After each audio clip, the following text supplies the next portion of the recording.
نحمده ونصلي ونسلم على رسوله الكريم اما بعد فاعوذ باللہ من الشیطان الرجیم بسم اللہ الرحمن الرحیم۔ محترم و مکرم ناظرین کرام، السلام علیکم ورحمۃ اللہ وبرکاتہ۔ ناظرین کرام، قرآن مجید فرقان حمید کو صحیح تلفظ، صحیح مخارج، درست ادائیگی، پراپر پروننسیشن کے ساتھ پڑھنے کے اس پروگرام اقرا کے ساتھ حاضر خدمت ہیں، اور ہمارا آج کا پروگرام سورہ یوسف کی آیت نمبر 6 اور 7 پر مشتمل ہے۔ تو آئیے حسب معمول قرآن مجید فرقان حمید کی ان آیات کا ہم تلاوت اور ریسیٹیشن کرتے ہیں۔ آپ سے درخواست ہے کہ محبت و مودت کے ساتھ قرآن مجید فرقان حمید کو سماعت فرمائیں۔ اعوذ باللہ من الشیطان الرجیم،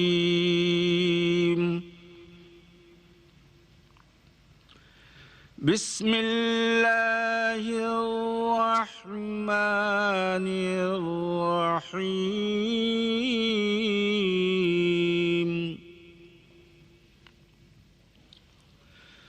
وَكَذَلِكَ يَجْتَبِيكَ رَبُّكَ وَيُعَلِّمُكَ مِن تَأْوِيلِ الْأَحَادِيثِ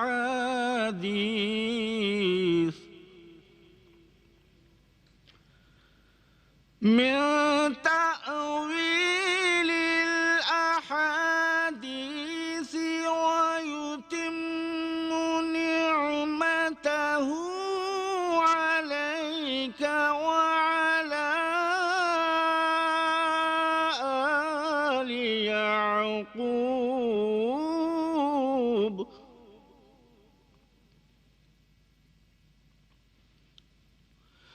وَعَلَى آلِ يَعْقُوبَ كَمَا أَتَمَّهَا عَلَى أَبَوَيْكَ من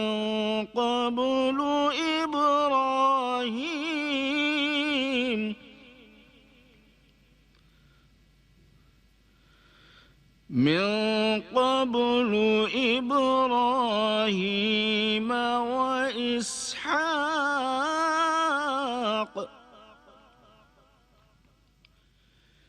إن ربك عليم حكيم۔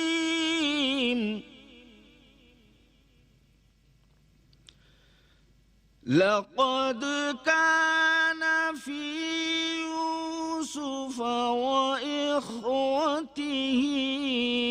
آيات للسائلين،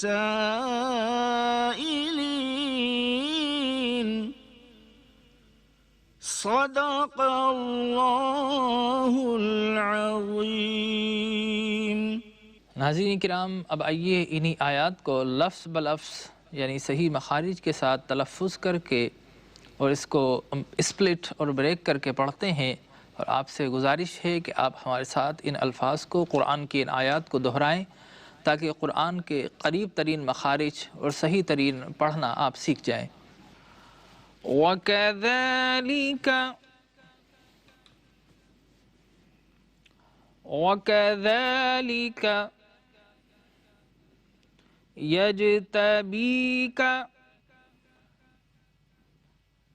يجتبيك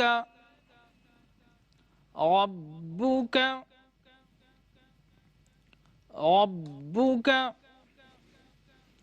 ويعلمك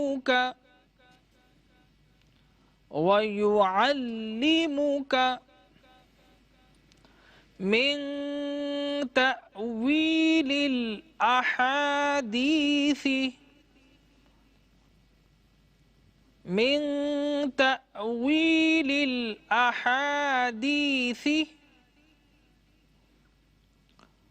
ويتم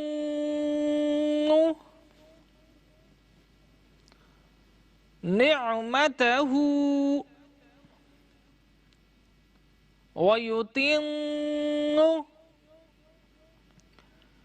نعمته علیک علیک وعلی، اور لفظ علی پر مارک آف پرولونگیشن ہے، اس کو ہم قدر پرولونگ کرتے ہوئے اس کو طوالت دیتے ہوئے، اور یہ طوالت تقریباً 3 الف کی مقدار میں ہوا کرتی ہے، اس لیے ہم اس کو پرولونگ کر کے پڑھیں گے۔ وعلی آلی وعلی آلی یعقوب یعقوب کما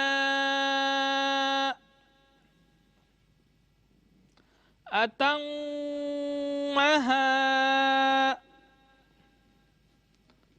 اور لفظ اتمہا پر میم پر تشدید ہے، مشدد ہے، اور جہاں پر بھی میم مشدد ہوا کرتی ہے وہاں پر ہم نیزل ساؤنڈ کو پروڈیوس کرتے ہیں، اور قدر آواز کو ناک سے یا نیزل ساؤنڈ سے پروڈیوس کرنے کی کوشش کرتے ہیں، اور اس کو ہم غنہ کہتے ہیں۔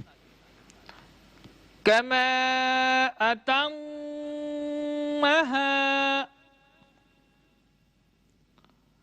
علی ابویک ابویک من قبل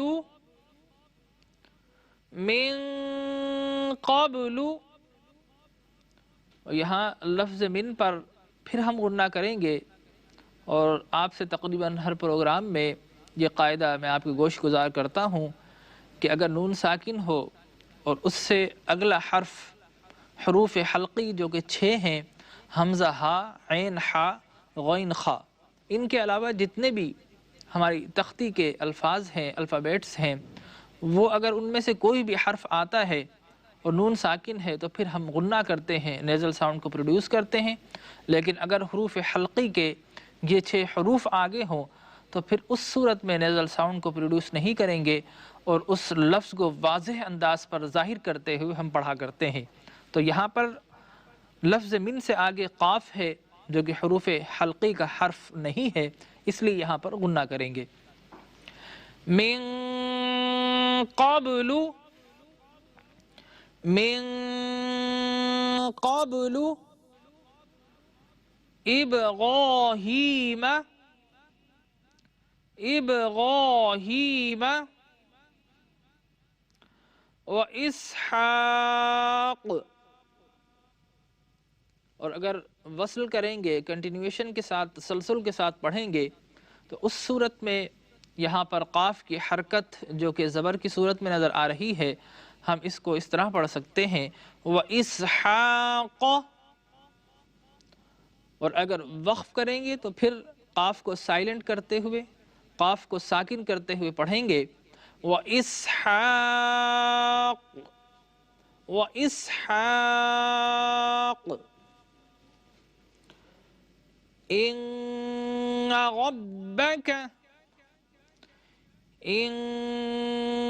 رَبَّكَ علیم حکیم علیم حکیم،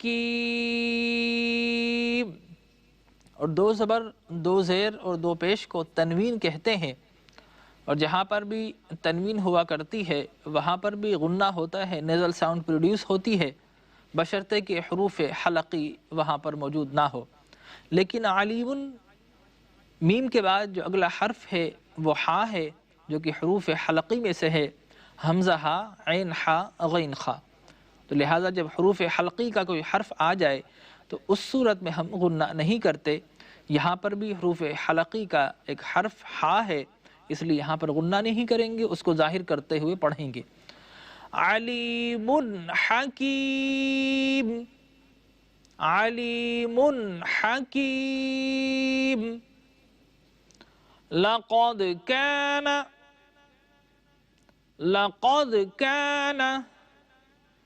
في يوسف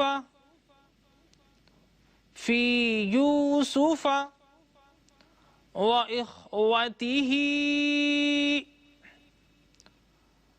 وإخوته آيات للسائلين آيات للسائلين۔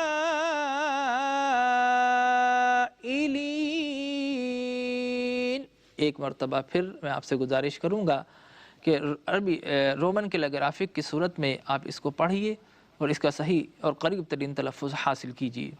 وَكَذَلِكَ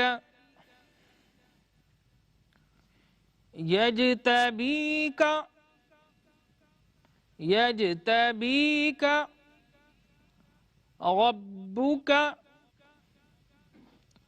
وَيُعَلِّمُكَ من تأويل الأحاديث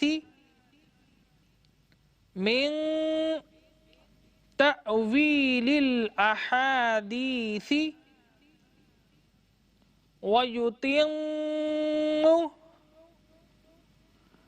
نعمته عليك وعلى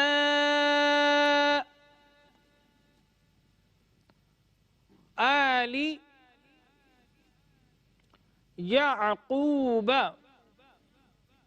يعقوب كما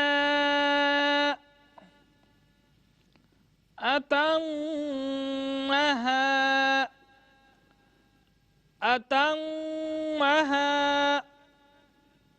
على أبويك من قبل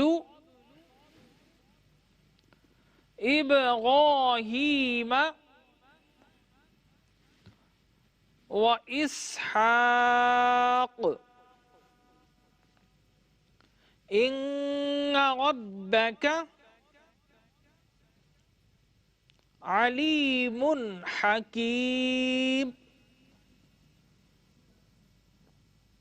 لقد كان في يوسف وإخوته آيات للسائلين۔ ناظرین کرام، آئیے ابھی آیات کا اردو ترجمہ پیش خدمت ہے۔ اللہ تبارک و تعالی سورہ یوسف کی آیت نمبر 6 میں ارشاد فرماتا ہے، اور اسی طرح خدا تمہیں برگزیدہ و ممتاز کرے گا اور خواب کی باتوں کی تعبیر کا علم سکھائے گا، اور جس طرح اس نے اپنی نعمت پہلے تمہارے دادا پردادا ابراہیم اور اسحاق پر پوری کی تھی، اسی طرح تم پر اور اولاد یعقوب پر پوری کرے گا۔ بے شک تمہارا پروردگار سب کچھ جاننے والا اور حکمت والا ہے۔ ہاں، یوسف اور ان کے بھائیوں کے قصے میں پوچھنے والوں کے لیے بہت سی نشانیاں ہیں۔ Thus thy Lord will pray for thee and will teach thee the interpretation of events, and will perfect his grace upon thee and upon the family of Jacob, as he perfected it upon thy forefathers Abraham and Isaac. Lo, thy Lord is knower wise. Verily in Joseph and his brethren are signs of Allah's sovereignty for the inquiring. ناظرین کرام، programme کے آخری حصے میں سورہ یوسف کی آیت number 6 اور 7 کی مختصر سی تفسیر پیش خدمت ہے کہ ان آیات میں اللہ تبارک و تعالی کس طرح انبیاء کرام رسل اعظام علیہم الصلاۃ والتسلیم کی شان کو اجاگر فرما رہا ہے۔ حکم ہوتا ہے کہ وَكَذَلِكَ يَجْتَبِيكَ رَبُّكَ وَيُعَلِّمُكَ مِن تَأْوِيلِ الْأَحَادِيثِ، اور اسی طرح چن لے گا تجھے تیرا رب اور سکھا دے گا تجھے باتوں کا انجام۔ تو اس آیات میں اللہ تبارک و تعالی منتخب کرنے کا بیان فرما رہا ہے۔ اس سے معلوم یہ ہوا کہ جتنے بھی انبیاء کرام رسل اعظام علیہ الصلاۃ والتسلیم جن کی تعداد 1,24,000 کم و بیش بنتی ہے، ان کو اللہ تبارک و تعالی ازل ہی سے منتخب فرما لیا کرتا ہے۔ ایسا نہیں کہ معاشرے میں دیکھا کہ جس کا چلن صحیح ہے، جو نیکی کی راہوں پر گامزن ہے، جس میں بے حیائی اور برائی کی کاموں کی طرف رغبت نہیں ہے، تو اللہ اس کو بطور نبی منتخب فرما لیتا ہے۔ ایسا ہرگز نہیں ہے، بلکہ جن کو انبیاء کرام کے بطور رب ذوالجلال منتخب فرمایا کرتا ہے تو یہ فیصلہ ازل ہی سے ہو جایا کرتا ہے۔ اسی طرح ہمارے آقا حضور اکرم صلی اللہ علیہ وسلم کا اسم گرامی مصطفیٰ اور مجتبیٰ ہے۔ مصطفیٰ کا معنی بھی ہے چنا ہوا، مجتبیٰ کا معنی بھی ہے چنا ہوا، منتخب کیا ہوا۔ لیکن کس کا چنا ہوا؟ میرا اور آپ کا ہرگز نہیں، بلکہ میرے آقا مصطفیٰ ہیں تو رب ذوالجلال کے منتخب کردہ ہیں، مجتبیٰ ہیں تو ان کو رب ذوالجلال نے منتخب فرمایا ہے، رب نے چنا ہے۔ تو انبیاء کرام کو ہمیشہ ہی سے اللہ تبارک و تعالی منتخب فرمایا کرتا ہے، اور اس کا اشارہ عالم میثاق میں سورہ آل عمران کی آیہ مبارکہ میں ملتا ہے۔ ارشاد ہوتا ہے وَإِذْ أَخَذَ اللَّهُ مِيثَاقَ النَّبِيِّينَ لَمَا آتَيْتُكُم مِّن كِتَابٍ وَحِكْمَةٍ ثُمَّ جَاءَكُمْ رَسُولٌ مُصَدِّقٌ لِّمَا مَعَكُمْ لَتُؤْمِنُنَّ بِهِ وَلَتَنصُرُنَّهُ۔ اللہ فرماتا ہے حبیب وہ وقت یاد کیجئے کہ جب عالم میثاق میں تمام انبیاء کرام کو ہم نے جمع فرمایا اور ان سے کہا کہ تمہیں کتاب بھی دی جائے گی، حکمت بھی دی جائے گی، تمہیں نبوت بھی عطا کی جائے گی، لیکن اس کی شرط ہے، اور شرط یہ ہے کہ یہ میرے حبیب لبیب صلی اللہ علیہ وسلم ہے، تمہیں ان پر ایمان بھی لانا ہے اور ان کی مدد بھی کرنا ہے۔ تمام انبیاء کرام نے اس عہد کا، اس عہد کا اقرار کیا، اور پھر اللہ تبارک و تعالی نے ان سب کو انبیاء کرام کی ڈگری عطا فرمائی، خلافت و نیابت کا تخت و تاج عطا فرمایا۔ تو معلوم یہ ہوا کہ یہ دنیا بننے کے بعد اللہ تبارک و تعالی انبیاء کو منتخب نہیں فرمایا کرتا، بلکہ دنیا بننے سے پہلے ازل ہی سے اللہ تبارک و تعالی یہ انتخاب فرما چکا تھا۔ اور جن کو اللہ منتخب فرماتا ہے ان کو کسب سے بھی اور خلق سے بھی دونوں طرح سے نوازا کرتا ہے۔ اب خلق سے مراد ہے گاڈ گفٹڈ، یعنی وہ چیزیں جو کہ پیدائشی طور پر کسی انسان میں موجود ہوا کرتی ہیں، اسے اللہ تبارک و تعالیٰ کی دین کہا جاتا ہے، اور یہ انبیاء کرام پر انعام ہوا کرتا ہے۔ چنانچہ جن کو اللہ نبوت عطا فرماتا ہے، اس نبوت کو برداشت کرنے، اس نبوت کو ایبزارب کرنے، اس کی طاقت اور استطاعت بھی رب عطا فرما دیا کرتا ہے۔ جس طرح قرآن مجید فرقان حمید میں ارشاد ہوتا ہے لو انزلنا هذا القرآن على جبل لرأيته خاشعا متصدعا من خشیۃ اللہ، کہ یہ وہ قرآن ہے کہ اگر پہاڑوں پر نازل ہوتا تو پہاڑ اس کی ہیبت اور جلال سے ریزہ ریز ہو کر ہواؤں میں بکھر جاتے۔ اور ایک مقام پہ فرمایا اِنَّا أَنزَلْنَا عَلَى السَّمَاوَاتِ وَالْأَرْضِ وَالْجِبَالَ فَأَبَيْنَ أَن يَحْمِلْنَهَا وَأَشْفَقْنَ مِنْهَا، کہ بے شک اگر یہ قرآن مجید فرقان حمید آسمانوں پر نازل کیا جاتا، زمینوں پر نازل کیا جاتا، تو یہ سارے کے سارے تخت و تاراج ہو جاتے، یہ ذرے ذرے ہو کر ہواؤں میں بکھر جاتے۔ قرآن اتنا جبروت اور اتنا جاہ و جلال والا کلام ہے، لیکن قرآن کہتا ہے نزل بہ الروح الامین، کہ روح الامین اس کو لے کر نازل ہوئے علی قلبک، سورہ فاتحہ سے لے کر والناس تک روح الامین اس کو نازل کرتے رہے، اور قلب محمد مصطفیٰ پر نازل ہوتا رہا، قرآن نازل ہوتا رہا، اور قلب مصطفیٰ اس کو ایبزارب کرتا رہا، برداشت کرتا رہا۔ تو معلوم یہ ہوا کہ جن کو اللہ منتخب فرماتا ہے ان میں انوار و حکم بھر دیا کرتا ہے، قوت اور طاقت عطا فرما دیا کرتا ہے۔ اور دوسری چیز ہے کسب، یعنی ایک تو گاڈ گفٹڈ ہے، دوسری انسان اپنی کسب سے، محنت سے، ریاضت سے، اپنی ہارڈ اسٹرگل سے حاصل کرتا ہے۔ چنانچہ انبیاء کرام کو جتنی مشکلات اور مصائب پیش آیا کرتے ہیں، عام آدمی اس کے قریب بھی نہیں جا سکتا۔ جس طرح یوسف علیہ السلام ابھی بچے ہی ہیں، کنویں میں ڈال دیا گیا، اندھیری کوٹھڑی میں ڈال دیا گیا، ان کو قید خانے میں ڈال دیا گیا، بڑی مشکلات اور مصائب برداشت کی، محنت کی، ریاضت کی، تو اللہ تبارک و تعالی نے کسب سے بھی اور اس کے ساتھ خلق سے بھی، یعنی محنت سے بھی اور گاڈ گفٹڈ بھی انبیاء کرام کو نوازا کرتا ہے۔ اور پھر ان آیات کے آخری حصے میں فرمایا گیا یہ نشانیاں ہیں ان لوگوں کے لیے جو کہ ایمان لانا چاہتے ہیں، عبرت کی نشانیاں ہیں۔ چنانچہ یہود مکہ حضور اکرم صلی اللہ علیہ وسلم کے پاس آئے، آپ سے سوال کیا کہ 11 ستاروں کے سجدے کا واقعہ کیا ہے؟ سرکار دو عالم صلی اللہ علیہ وسلم نے سورہ یوسف پڑھ کر سنائی، اور سارا واقعہ بیان کر دیا، وہ حیران و پریشان ہو گئے اور ان میں سے بہت سے اسلام لے آئے۔ تو معلوم یہ ہوا کہ قرآن کی ایک ایک آیات کھلی ہوئی نشانی ہے۔ دعا کیجیے اللہ تبارک و تعالی ہمیں ان نشانیوں پر غور و فکر کرنے کی توفیق عطا فرمائے۔ ناظرین کرام، ہمارے آج کے سبق کا وقت ختم ہوتا ہے۔ کل انشاءاللہ تعالی العزیز پھر حاضر خدمت ہوں گے، اس وقت تک کے لیے اجازت دیجیے۔ اللہ نگہبان۔ اقرأ باسم ربك